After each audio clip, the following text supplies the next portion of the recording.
People all over America trust Rick Harrison, who is the star of Pawn Stars and a beloved father figure. He is an icon of the American dream. Lots of people fell in love with him at the pawn shop where he taught everyone how to find gold and old things. But what if all that glitz and glamour was just a mask for a terrible truth? But what if the man that Americans adored was really a monster that lived in our time and hid behind jokes and handshakes? And what if the victim was his own daughter, a girl who has been hurting for years without anything being said? She's finally broken her silence. She is ready to tell the court everything, and what she says could shock the whole country. What really took place when the courtroom doors were shut? Why did everyone not know? This is where everything will be shown. Watch out! Under the bright lights of Las Vegas, where people trade dreams for money and power, Rick Harrison stood tall. With his sharp smile and wise eyes, he was an icon. The reality show Pawn Stars made the gold and silver pawn shop famous all over the world. He was the heart of the show. They built the picture of a typical American family, hardworking, funny, and close. With his cocky but charming son, Corey, they did it. People watched the Harrisons like they were their own family, because everything they touched had a story to tell. But the attention is a great way to hide the darkest secrets. A girl lived in silence in the shadows of their fancy house, out of sight of the cameras. She was Rick's adopted daughter, who he took in during a charity event. She was promised a new life, but no one knew her name. There were no pictures, no social media, and not a single second on television. She felt like a ghost in the house where her family should have been. But today, in Clark County's cold courtroom, she told the truth about something horrible. Her story isn't just a story, it's a bombshell that could destroy the perfect picture of the Harrison Empire. Why didn't everyone know what went on behind those closed doors? The Clark County District Court hearing was tense. It felt like the air had been sucked out and squished under the weight of a secret that was about to be told. She took the stand as a witness. She was no longer a ghost or the shadowy figure in Rick Harrison's house. She was now a flame that threatened to destroy a kingdom based on lies. Now there was quiet, but then a young woman spoke. Her cold, strange eyes broke through it. They took turns with me. Her voice was steady but sharp, like a knife cutting through the courtroom. Only 5 words, but they were like a bomb that shook the public's trust. Rick and Corey Harrison's legal defense and the reputational fortress they had built. It broke my heart to hear her story. It was like being in the nightmare of a child who has lost everything, her youth, her trust, and her voice. When she was 10, right after Rick took her in from a big charity event, she told him everything in a very clear and scary way. She was dragged into hell. She held on to the stand and whispered, "He said it was family love." But it wasn't. It was control. It was fear. She talked about how Rick's smile, which used to be loved by millions, turned into something horrible when no one was around. So did Corey, her foster brother, who she had thought would protect her. Instead, he worked with Rick and was sometimes even worse than Rick. They did more than just hurt her physically. They also controlled her thoughts. They told her no one would ever believe her. Who would trust an unknown child over well-known TV stars, after all? But it wasn't just her words that made everyone in the courtroom silent. It was the prosecution's next pile of proof. Each piece was like a knife, ripping the beautiful picture of the Harrison family in half. Investigators broke into Rick's house and found a secret safe room in the basement that he called the treasure vault. But instead of gold or antiques, they found dozens of heavily encrypted hard drives that were locked behind biometric scans and walls made of steel. Even the most experienced agents were shocked when digital forensic experts finally got inside and broke them open. Each of the hundreds of folders was labeled with the date it was created. Inside them was surveillance video from all over the house, including halls, living rooms, the kitchen, and, most disturbingly, a camera hidden in the mirror of her private bathroom. These movies weren't meant to keep your home safe. They were used to keep track of her and watch her all the time.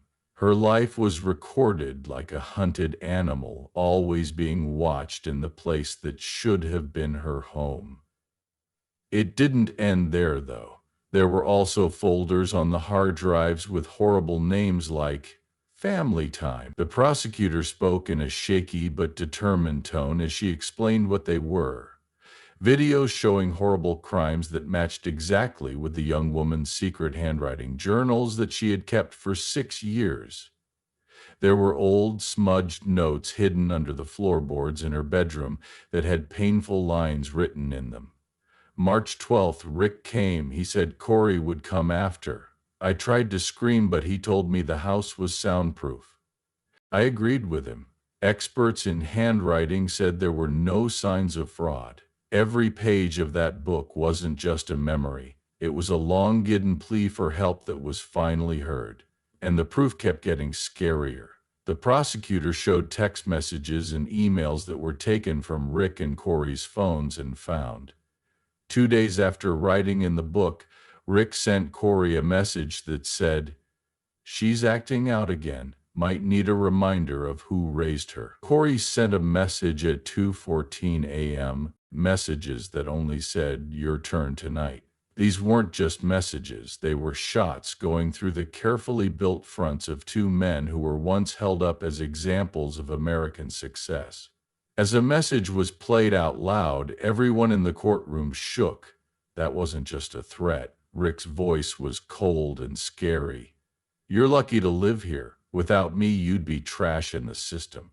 It showed that he was strong and warned that his fame would protect him and no one would dare question it. But there was more to the truth. Gloria Mendoza, who used to clean houses for the family, testified with tears in her eyes. She talked about the frightening moment she walked in on Rick standing on the girl's bed without a shirt on. She looked like she was frozen.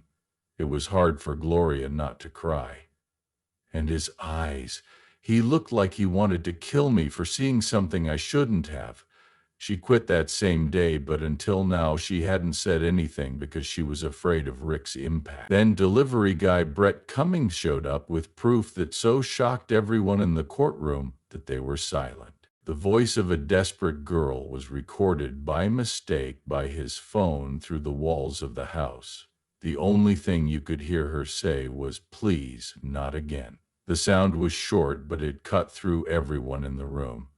A letter found in an old desk deep in Rick's storage room may have been the most shocking thing they found. Richard Benjamin Harrison, his father, wrote it by hand.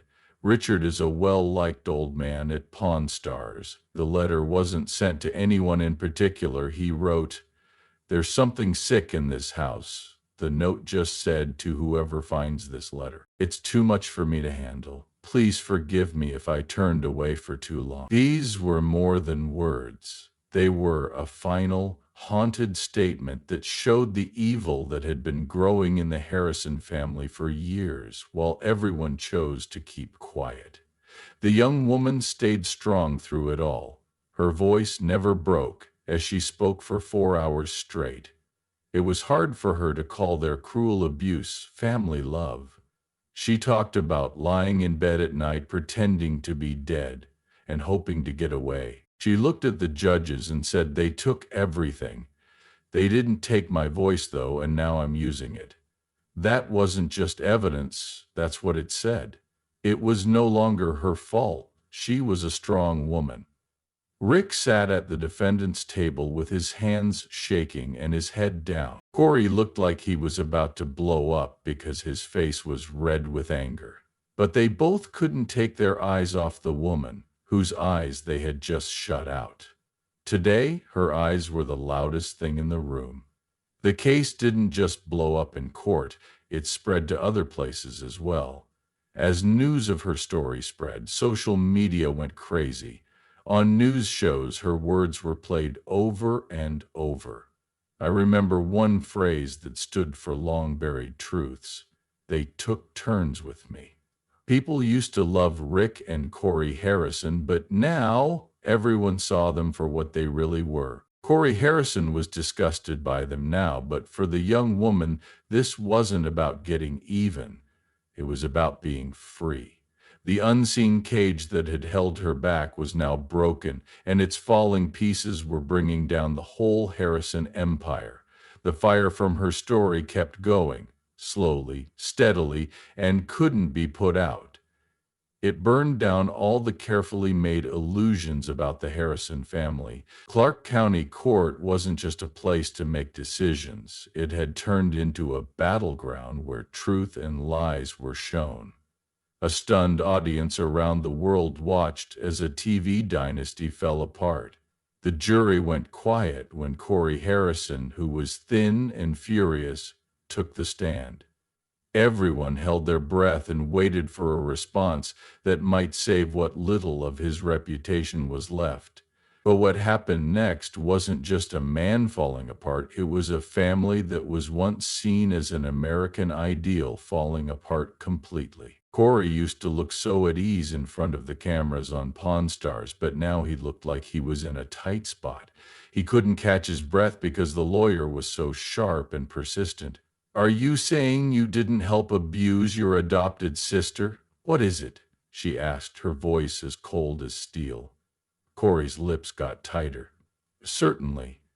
These claims are lies told by someone who wants to hurt my family." His voice was shaking, and the confidence he used to show on TV had broken down into something weak. The lawyer pulled out a piece of paper, a journal page that had been found in Corey's house. "I think we went too far, but my work is bad. I dream about her face, but I don't feel anything. I'm just afraid she'll tell." The room felt like it had lost all of its air.